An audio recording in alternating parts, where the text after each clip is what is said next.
After Governor Jay Inslee's executive order to save southern resident killer whales from extinction, salmon fishing around Puget Sound may take a cut. The whales are starving, and tribal, recreational, and commercial salmon fishermen are trying to find a way forward under dire circumstances.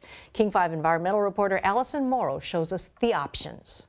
The North of Falcon meetings, you see the sign right here, that is the process that happens every year up the West Coast to decide the salmon fishing seasons, who gets to fish and where. So we're going to start with the assistant director of the state's fish program, Ron Warren, about how salmon are looking right now, and it doesn't seem too good. It's not great. So since Puget Sound Chinook were listed in 1999, we have about 40% less now than then.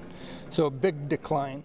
And also with Sean Yanity, the chairman of the Stillaguamish tribe. Sean, do you feel like this meeting there was more unity, or at least a call for unified action to save these salmon, whereas in the past these meetings have been kind of contentious, people sort of fighting with each other in their different groups? I think there was. Before, we were always trying to wrangle the issue of who's going to fish and where and what.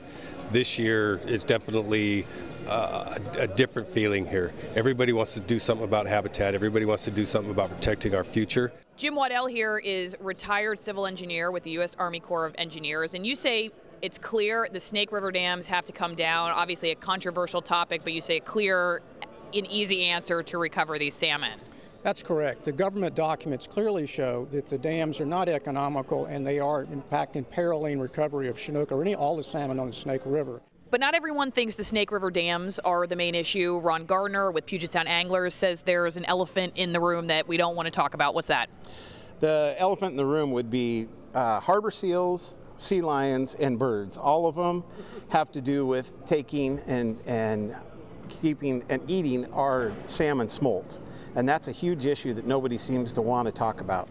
In order for everybody to start fishing, the state, tribal co-managers, and the federal government all have to come into an agreement. In the past, that has been difficult, if not near impossible, and has delayed the salmon fishing season. The goal is they'll have an agreement by April 11th, and everyone can start fishing in May. In Linwood, I'm Allison Morrow, King 5 News.